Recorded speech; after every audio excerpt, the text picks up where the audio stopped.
Hi everybody, welcome to Matrix Live, Season 9, Episode 13, where I am home alone in the Element office here, surrounded by my only friend, the Christmas tree, so I thought I would use a different viewpoint to show you the Christmas cheer. This has been an interesting year, and a lot of change for the Matrix ecosystem, hopefully for the best. And I'm meant to be writing the end of year blog post right now, but instead I'm procrastinating by recording Matrix Live. But thought I would cheat on the procrastination and try to at least use this as a way of planning out what I'm hopefully going to write as project lead in the end of year blog post. Lots of change, as I said. Probably the most important thing is Josh joining as independent managing director for the Matrix Foundation, completely separating the foundation from the core team who ended up working at Element on Matrix, making sure that the foundation is, from a governance perspective, completely isolated from whatever happens at Element, as well as being able to set up things like the governing board, which I think we've just heard about this week from Josh, as an opportunity for the entire ecosystem to steer the direction of Matrix, as well as participate in the elections announced for next year, and generally have a really clear separation of concerns between the core team working on the spec and who historically built the protocol and its implementations, and the evolution of the protocol and the ecosystem as a whole. So this is really, really cool, exciting news, and ironically it couldn't come too soon, because coincidentally we've obviously had to do changes in the way that Synapse and Dendrite and Friends are developed on the server side, where Element frankly is not able to afford to keep doing all of the work that we do on Synapse and Dendrite as implementations of Matrix as Apache licensed, donating to the foundation anymore. Which is gutting, honestly. This is not our preferred outcome at all. We obviously spent the last 8 years or something now, 9 years perhaps, donating everything we did on Synapse to the Matrix Foundation for the completely unfettered benefit of everybody. But the reality that we've seen is that many, like surprisingly many governments, I won't name particular countries here, but you know who you are, as well as some really big companies, like we're talking 10, $100 billion companies, have gone and launched very successful commercial projects building on top of Synapse and Dendrite, and they have contributed nothing, zero, zilch, through to the foundation, or indeed the team at Element, who are doing the work in terms of building out the underlying tech. So on one hand, great news for Matrix, more Matrix everywhere, loads of companies building on top of it. On the minus side, Element is not profitable. Element is losing money.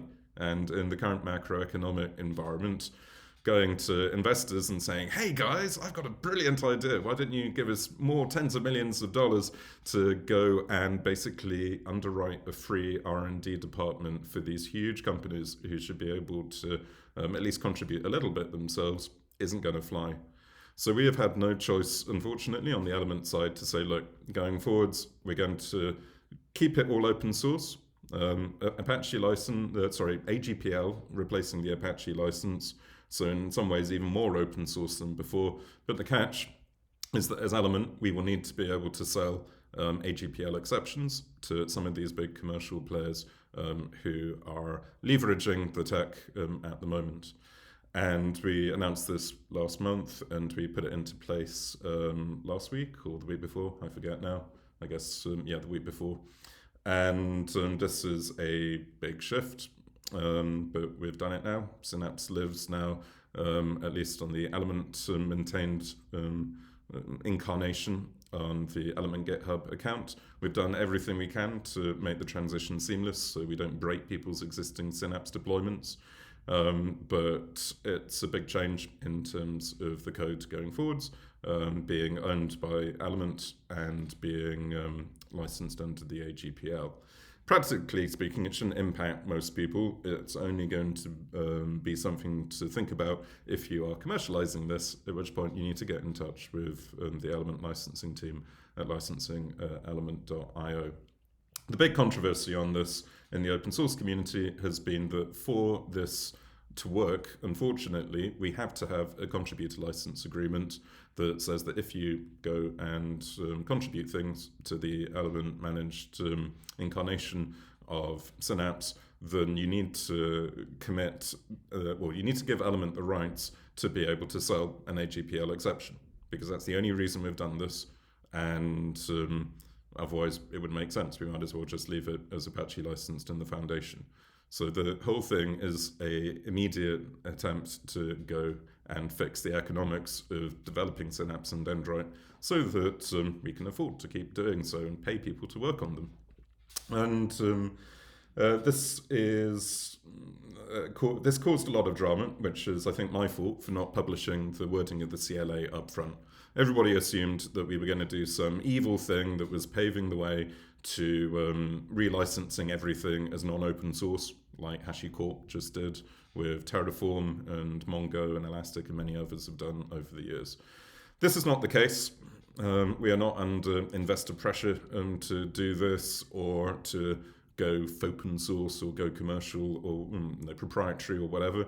Instead, as I said, this is purely a mechanism to allow us to go to these very big defense companies, typically, and say, guys, rather than freeloading, please, please, please, can you support the underlying project by buying some licensing from us so that you can use the AGPL code in your product?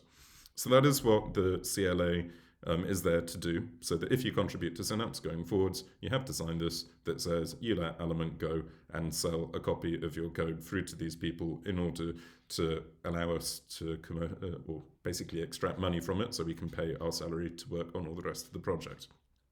When you put it like this, hopefully it doesn't feel that unreasonable. But people are allergic to CLAs. Drew DeVault has written a big thing about how you should never sign a CLA, no matter what it says, which is possibly a bit overly dogmatic in the grand scheme of things. And one of the things we did do, thanks to input from the community, was to add a clause into the CLA that says that, look, we will continue to distribute your contribution in open source. We're not going to take your code and go and make it non-open source and totally steal it for nefarious purposes in future. So this is effectively locking Synapse and Dendrite to be open as open source. There will be, and there are already, commercial versions of Synapse and Dendrite done by the Element team, so that won't change, but we're not in the business of trying to take people's work for free and profit off it. So yeah, big change there. Let's see how it pans out. If you have concerns about it, please come and yell at me or Josh in the office of the matrix.org Foundation, and we need to set up an equivalent room on the Element side for people who want to complain bitterly about Element, the company. What else is going on? So otherwise, throughout the year, if it wasn't clear from the context of the license changes, it's been quite a high-pressure one to figure out at last how to make Element as a company a commercially viable, sustainable vehicle. And I think it's fair to say that historically we have not, both at Element but also on the Matrix Foundation side, been great focus. This is my fault. I think I've over-indexed on spinning up lots of exciting projects that show how cool Matrix is and try to inspire people to the amazing things that you can build on top of Matrix.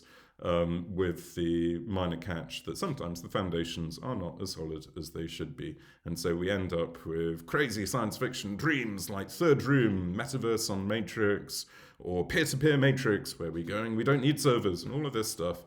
And at the same time, we have encryption bugs, keys going missing. We have stuck notifications on various clients. Sometimes we might have state resolution, edge cases. There may be sync problems that mean that turning on the app for the first time in a few days will take 10 minutes to sync. These real embarrassments, and this year has really been the year where we just did nothing but fix it. And to do that, we have had to focus on the core team. And the focus has been putting a lot of projects on hold. So Third Room is unfortunately shelved, as you hopefully know by now.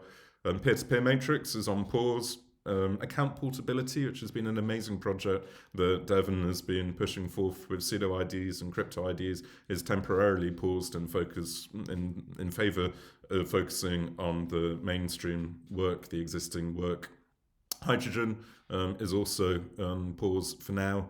Low bandwidth is on pause. Customers who said they would fund low bandwidth have not funded low bandwidth on the Element side, so I'm afraid it's shelved for now.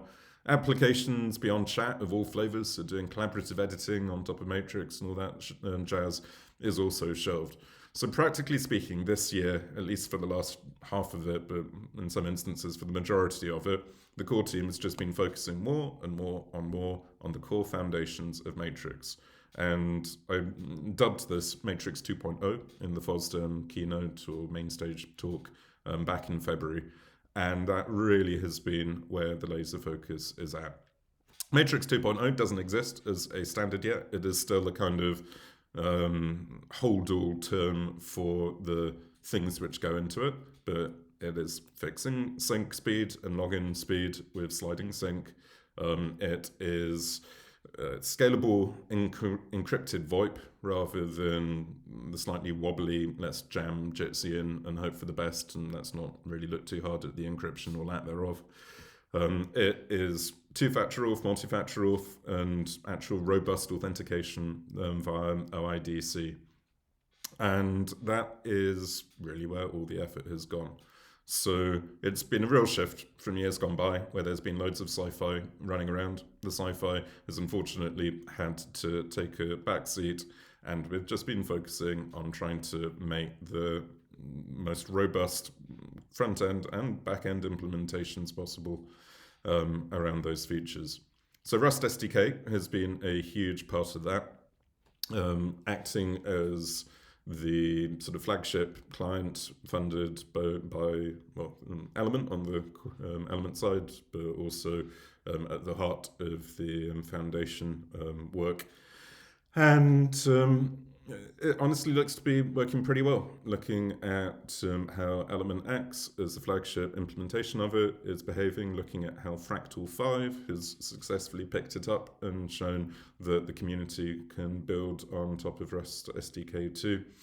And I don't think Fractal's using sliding sync yet, so for the full experience of how snappy it's meant to be, if you haven't checked out Element X, please give it a go, because from my perspective, it is night and day. We have finally got mainstream capable performance and polish for that matter.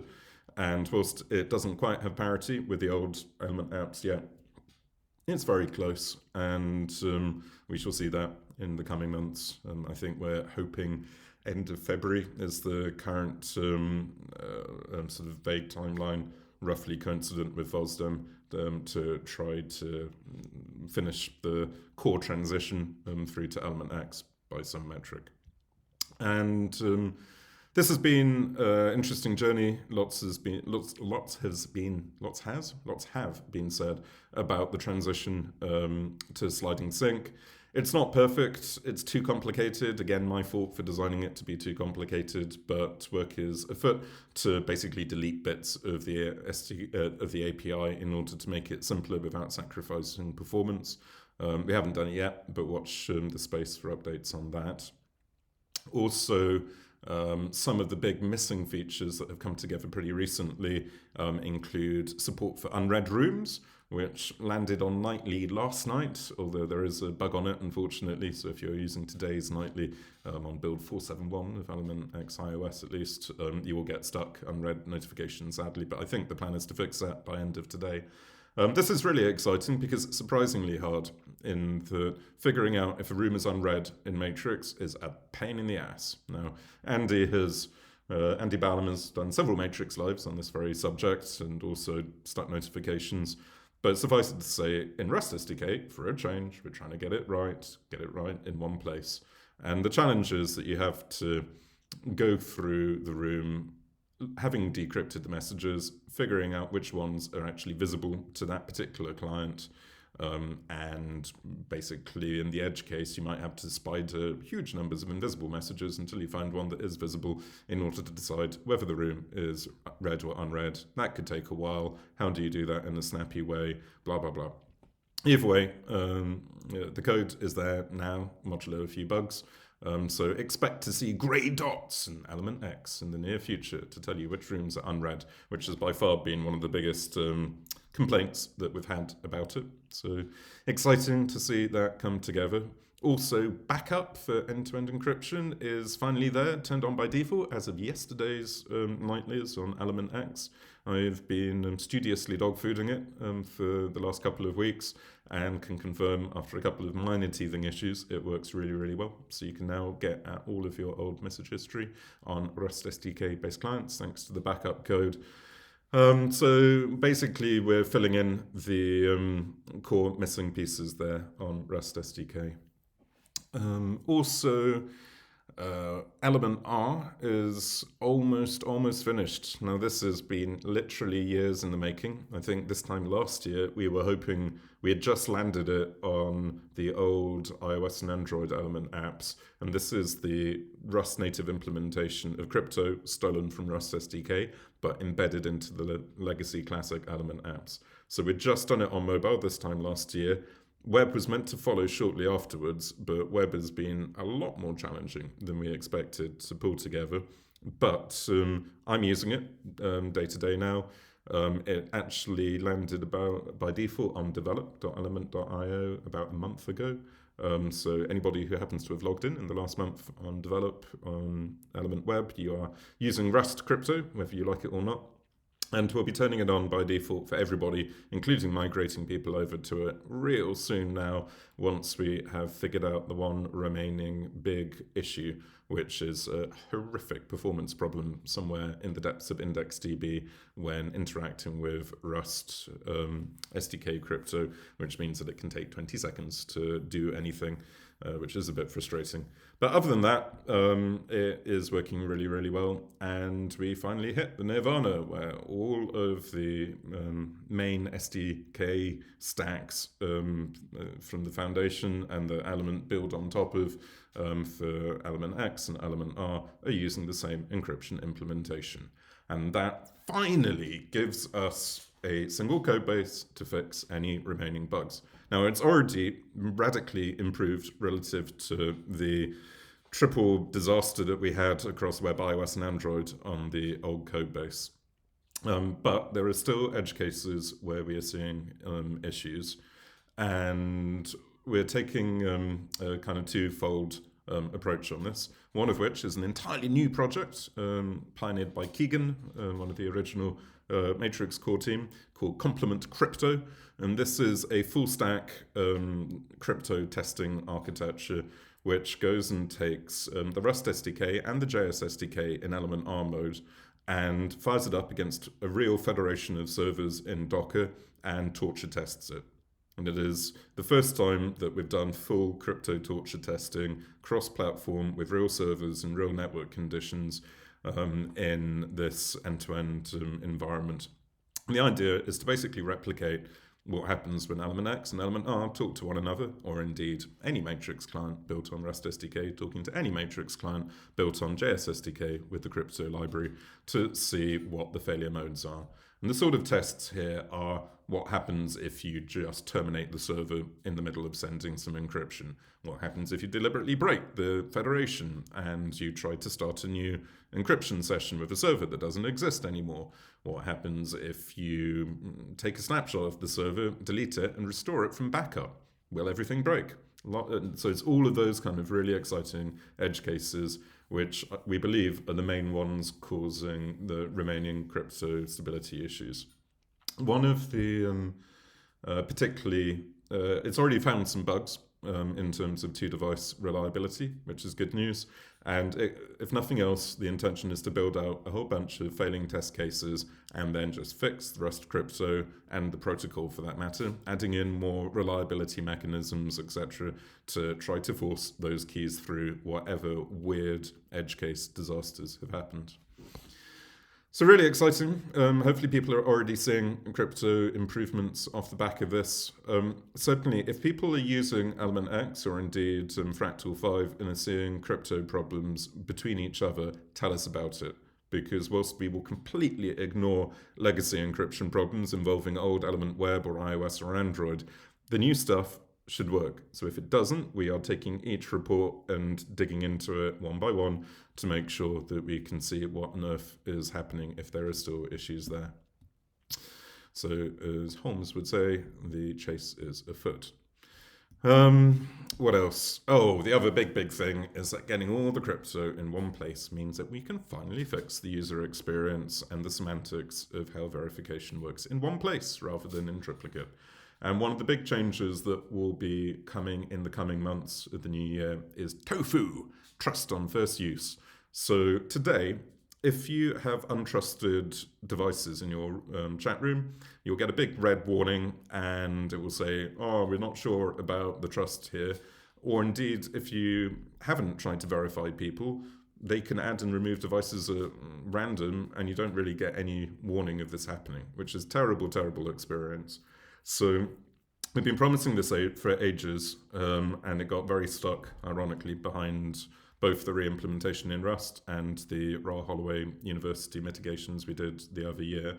But we are finally getting to the point now where instead, by default, you trust people when you first talk to them, and you can make that trust explicit by verifying them with emoji or QR scan or whatever it is. But if they then add a device to their account which they have not trusted, you will not trust it. You will never be able to trust it unless they explicitly sign off on it. So it's a massive shift in that you basically trust that user the first time, and then if bad things subsequently happen, we won't even try to encrypt for the untrusted devices. We won't warn, we will just fail to encrypt at all, which is a huge step forwards from where we have been, and we hope will both improve the security as well as the usability of the whole thing. More updates as we get to it, but it's something that I'm really excited for because even if, say, Element X has got great usability these days, that's in some ways because the encryption isn't finished yet. So this is all part of putting the final UX for encryption on Element X, which should hopefully improve things there. Right, I should stop monologuing. The final thing that has been going on is an exception to the focus that has otherwise gripped us in trying to make mainstream usable quality matrix apps on the core team. And that one exception is Digital Markets Act interoperability. Now, I'm sure that folks have been seeing the drama that our friends at Beeper have been going through by foolishly abandoning the way of Matrix and going and turning Beeper Mini into a multi-head messenger that talks directly to Apple via iMessage and promptly gets banned by Apple every few minutes. We have been going about things a totally different way on the Matrix side. And what we've been doing is very tightly getting involved with the European Commission on the Digital Markets Act, which mandates that the big messaging companies have to natively natively expose open APIs for end-to-end encrypted communication so that anybody can not bridge, but natively talk into them. And we've been trying to figure out how to get them to speak Matrix, or indeed a derivative of Matrix like Mimi. Now, the catch is that even though we're working with all of them basically now, apart from Apple, it tends to be quite secret squirrel because these are big companies who want to protect the details of their plans in the DMA space. But it has been very interesting indeed going and figuring out how we might be able to use Matrix as a common language to link them together. Perhaps foolishly, I've gone and submitted a talk proposal for FOSDEM on the main stage, which is called, how do you implement DMA interoperability with Matrix? I know that Travis is also doing a talk on this for the Matrix Dev Room at FOSDEM. I'm hoping by February we'll be able to talk about this a bit more concretely. Otherwise, it's going to be a really weird, awkward, hypothetical talk. But it's very exciting to see what happens if we ended up in a world where the big guys natively spoke Matrix, and is very much the dream that we always had from the outset to try to create a genuinely open, encrypted communication fabric that could benefit the whole species and bust open the walled gardens and the silos and the commercial proprietary services that people are otherwise stuck in today. So watch the space on where that goes. Suffice it to say that at 3:20 this morning, UK time, a certain subset of the core team may have had some exciting breakthroughs there. But unfortunately, we can't give the details yet. But thanks to those working on that for literally burning the midnight oil in the run-up to Christmas, and we shall see how it all works out in the end. Right, thanks for listening. If you're foolish enough still to be listening to me now, have a fantastic end of your year. Happy holidays, happy solstice for yesterday, happy Christmas for a couple of days for those who celebrate, happy Hanukkah in retrospect. And thank you for continuing to fly Matrix. I know that it has been a bumpy and in some ways pretty shit year, but I, for one, if you cannot tell, I'm feeling somewhat optimistic that this is a turning point where we go from the science project that Matrix has been in some respects into something that can really, really go mainstream in the coming year. So let's see what happens, and thanks again. Speak to you soon.